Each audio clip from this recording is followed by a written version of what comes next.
Ada Ibu Cynthia, waktu kami haturkan. Mempersilahkan Ibu Cynthia. Terima kasih, Vero. Selamat malam, Pastor, Suster, Bu Regina, dan semua para pendoa yang terkasih. Selamat bertemu kembali pada malam ini. Kita malam ini akan membahas soal Bunda Maria adalah Bunda yang penuh belas kasih dan Bunda para pendosa yang bertobat. Sebagaimana kita ketahui dari tulisan Dr. Robert Stackpole, nggak kedengaran ya suaranya ya? Maaf. Kedengar nggak suaranya? Kedengaran. Dengaran Ibu. Dengar. Oke, sorry. Saya kutip dari catatan Dr. Robert Stackpole ya.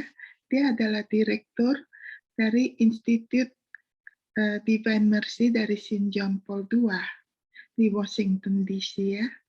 Dia menjelaskan bahwa ada 4 alasan mengapa Bunda Maria disebut sebagai Bunda berbelas kasih, yaitu Bunda kerahiman ilahi.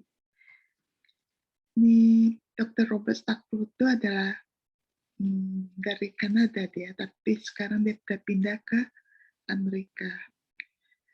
Jadi 4 hal tersebut, pertama, Bunda Maria yang dikandung tidak berdosa, tidak bernoda dosa. Sebab Bunda Maria yang dikandung tidak bernoda dosa. Diciptakan oleh Sang Kerahiman Ilahi untuk turut melakukan karya kerahiman Allah. Yang kedua, sebab Allah telah memilihnya untuk menjadi ibu Yesus. Sang Kerahiman Ilahi dan Bunda Maria lah yang telah melahirkan Yesus untuk kita semua, yaitu ke dunia ini.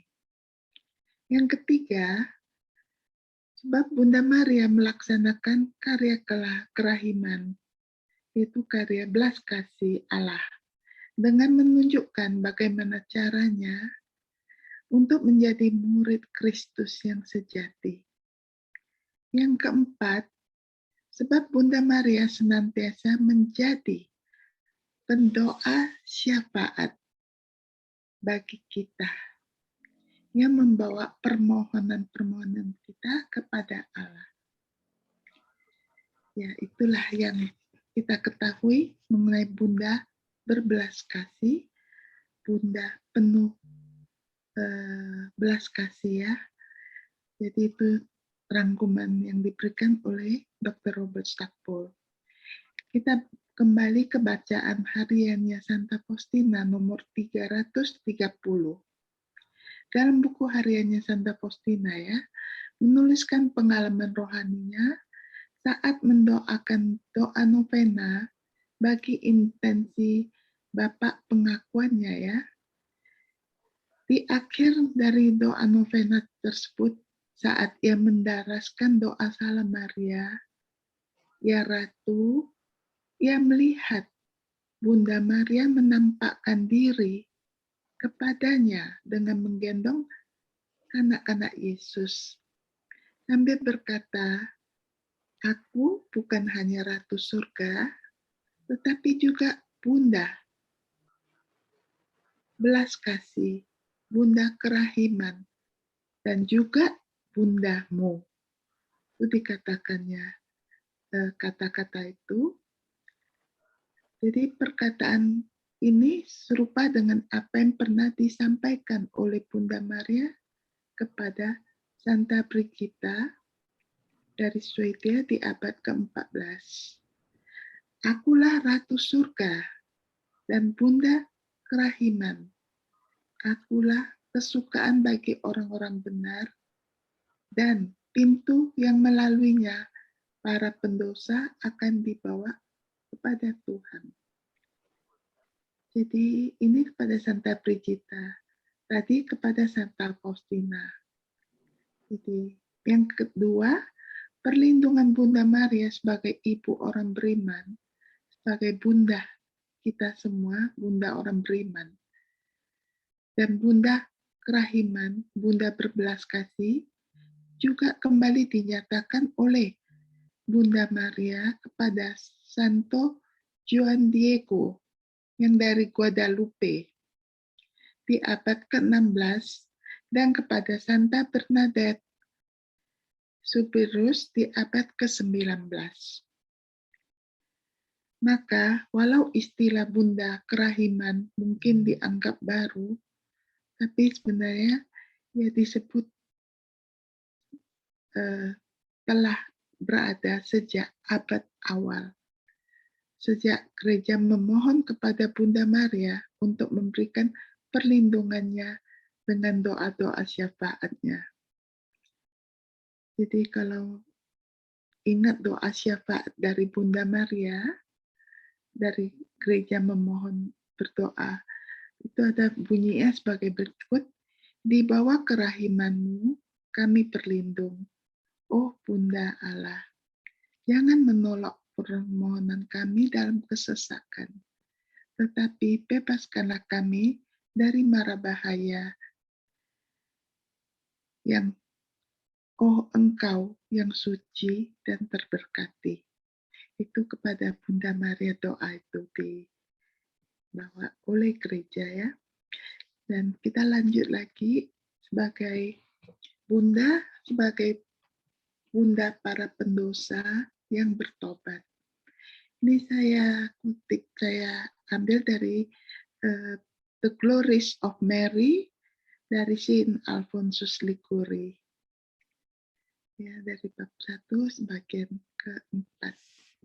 Bunda Maria mengatakan kepada Santa Bridget ya, bahwa dia adalah bunda tidak hanya dari yang adil dan tidak bersalah, tetapi juga dari orang-orang berdosa, asalkan mereka bersedia untuk bertobat.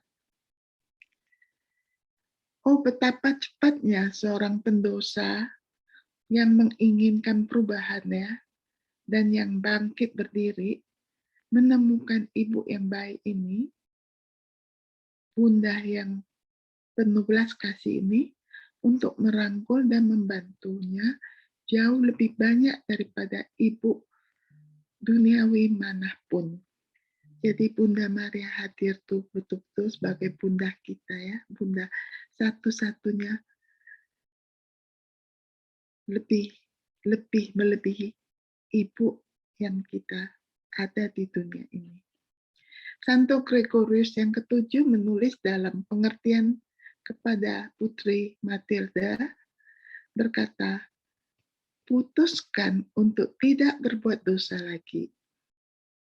Dan aku berjanji bahwa tidak diragukan lagi bahwa engkau akan menemukan Maria, itu Bunda Maria ya, lebih siap untuk mencintaimu daripada bunda, ibu duniawi manapun.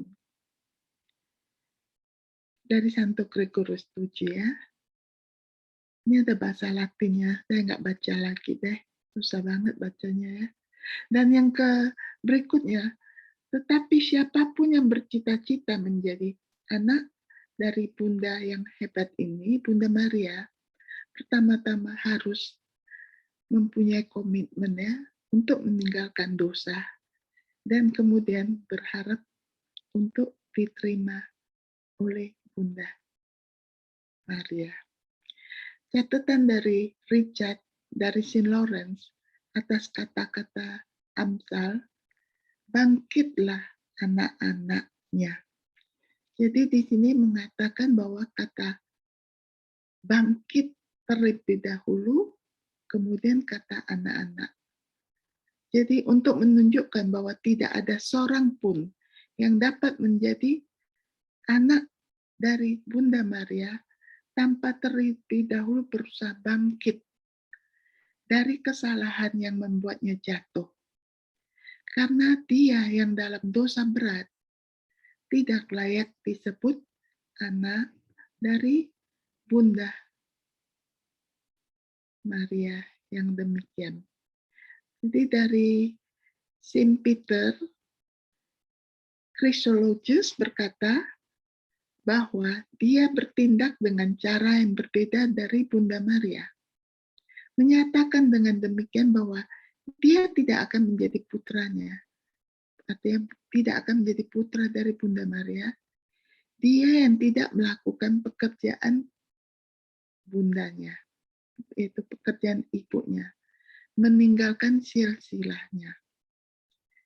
Jadi Maria yang penuh kerendahan hati, sedangkan dianya sombong.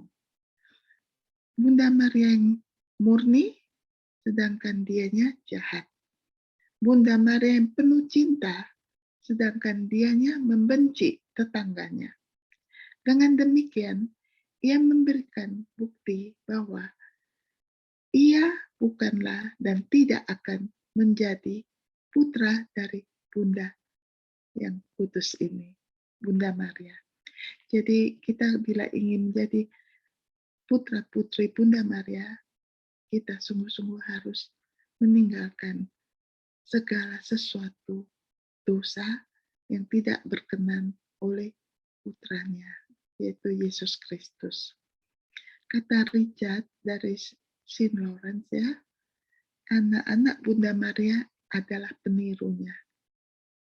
Dan ini terutama dalam 3 hal, yaitu hidup dalam kesucian, kebebasan, dan kerendahan hati. Jadi juga dalam kelembutan, belas kasih, dan sejenisnya. Jadi hidup dalam kesucian, kemurnian ya, taat, dan kerendahan hati. Sementara membuatnya muak dengan kehidupan jahat, siapa yang berani berharap menjadi anak Bunda Maria? Jadi seorang pendosa tertentu pernah berkata kepada Bunda Maria ya, tunjukkanlah dirimu seorang ibu. Tetapi Bunda Maria yang terberkati menjawab, tunjukkanlah dirimu sebagai seorang putra. Selain memanggil Bunda Allah yang lain, juga memanggilnya sebagai Bunda berbelas kasih. Kamu orang-orang berdosa, ketika kamu menginginkan bantuanku, panggil aku Bunda berbelas kasih. Dan pada saat yang sama, tidak berhenti oleh dosa-dosamu untuk menjadikanku Bunda dari kesedihan dan kesedihan. Jadi, ada orang-orang tertentu yang telah memohon bantuan, tapi ia tidak meninggalkan hidup lamanya. Ia masih tetap kembali kepada hidup dalam berbuat dosa. Jadi dia dikutuk Tuhan yang membuat marah ibunya. Itu ada di dalam tulisan di Maledictus Adeo, we experet matrem pengkobat 3 ya. Itulah Maria, kata Richard dari St. Lawrence. Tuhan mengutuk mereka yang dengan hidup mereka yang jahat dan terlebih lagi dengan ketegaran mereka dalam dosa menindas ibunya yang lembut ini. Jadi selama orang berdosa keras kepala, Bunda Maria tidak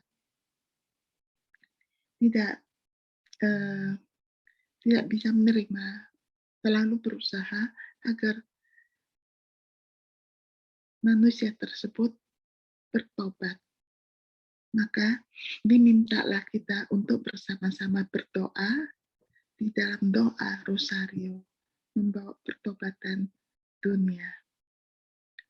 Di sini mendapatkan dirinya dirantai oleh suatu nafsu yang membuatnya menjadi budak neraka.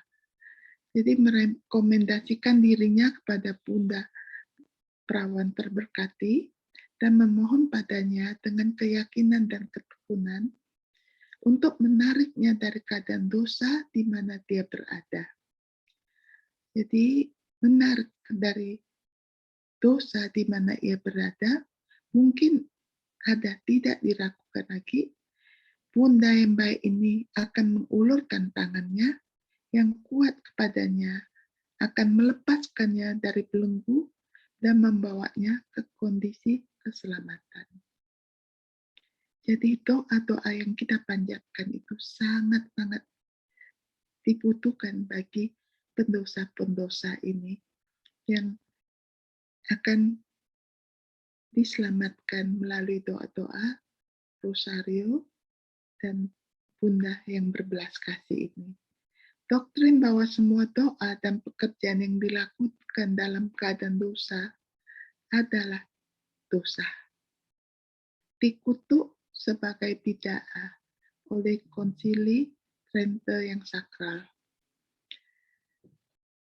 Santo Bernardus berkata bahwa meskipun doa dalam mulut orang berdosa tidak memiliki keindahan, karena tidak disertai dengan amal. Namun, itu berguna dan memperoleh rahmat untuk meninggalkan dosa. Karena seperti yang diajarkan oleh Santo Thomas, doa orang berdosa, meskipun tanpa pahala, adalah tindakan yang mendapatkan rahmat pengampunan.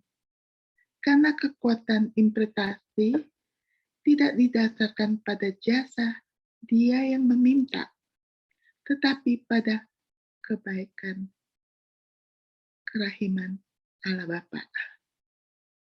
Dan pahala dan janji Yesus Kristus yang telah berkata, setiap orang yang meminta akan menerima. Hal yang sama harus dikatakan tentang doa yang diucapkan kepada Bunda Allah.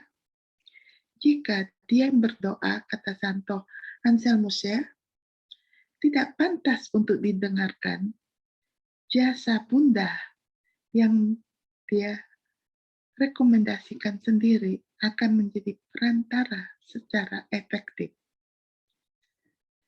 Bunda Maria selalu memegang peranan yang paling besar dalam hidup kita sebagai perantara kita dalam hal berdoa.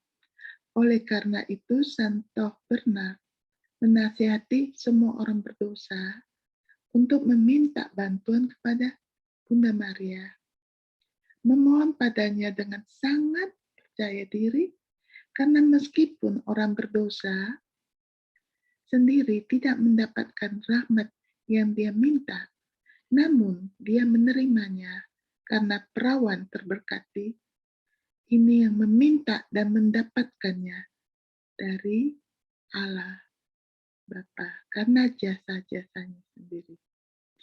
Jika seorang ibu, lanjut ini Santo Bernard ini tahu bahwa kedua putranya memiliki permusuhan panah satu sama lain, dan bahwa masing-masing berkomplot melawan kehidupan yang lain. Tidakkah dia akan mengerahkan dirinya sepenuhnya untuk mendamaikan mereka?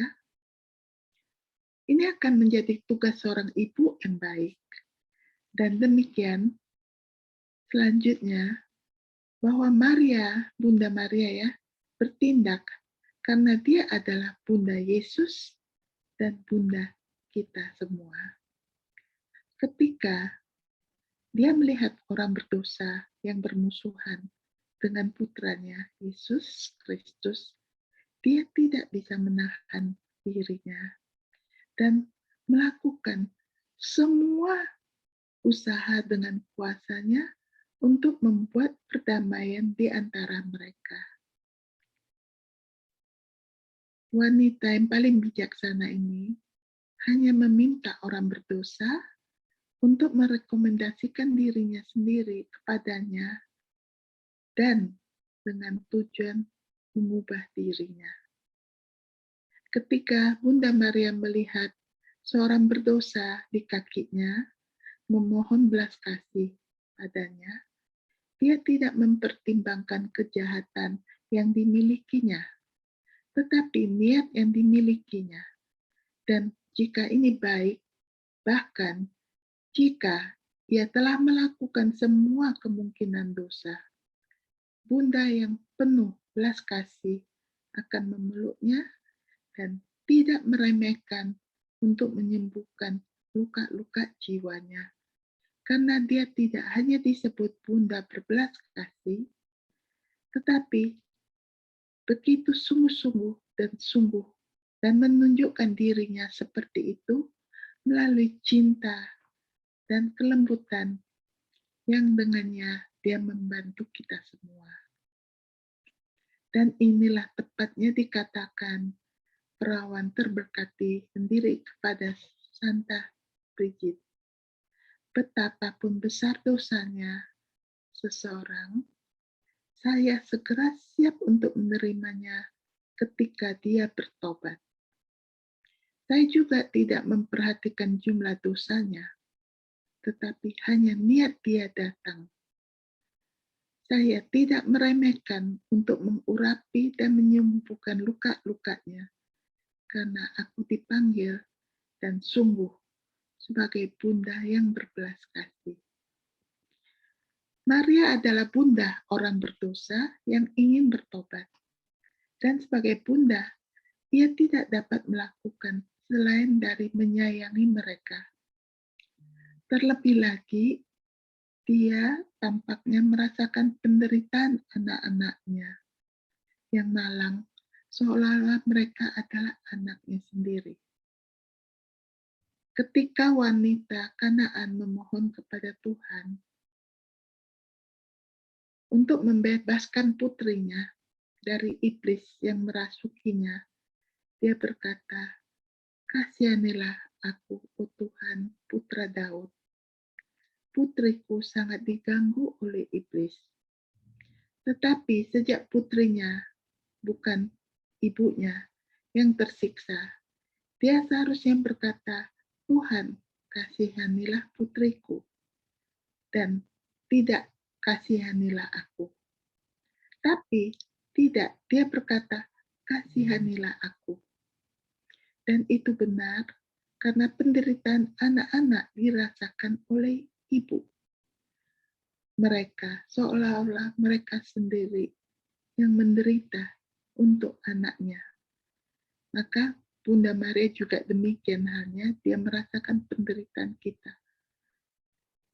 Jadi penderitaan kita itu sungguh-sungguh dirasakan oleh Bunda Maria.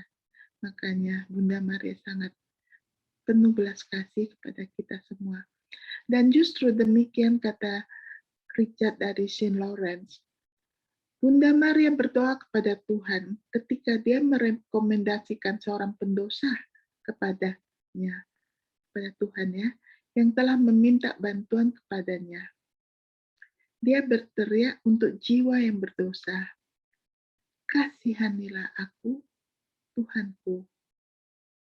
Dia sepertinya berkata, jiwa malang yang ada dalam dosa ini adalah putriku. Dan oleh karena itu, kasihan bukan dia seperti aku, yang saya adalah ibunya. Jadi Bunda Maria sangat mengasihi jiwa-jiwa yang malang. Jadi kita ini sungguh-sungguh dianggapnya sungguh-sungguh sebagai putra-putrinya. Terlebih untuk para imam. Itu adalah putra-putra kesayangan emas dari Bunda Maria. Makanya untuk para imam itu ya, berbahagialah mempunyai ibu seorang Bunda Maria yang betul-betul mengasihi dan selalu berada di situ melindungi mereka. Apakah semua orang berdosa meminta bantuan kepada ibu yang manis ini? Bagaimana dengan kita semua? Karena dengan begitu pasti semua kita akan diampuni oleh Tuhan karena melalui perantara Bunda Maria yang penuh belas kasih sebagai bunda kita. Jadi saya kira untuk malam ini kita boleh akhiri sampai sini.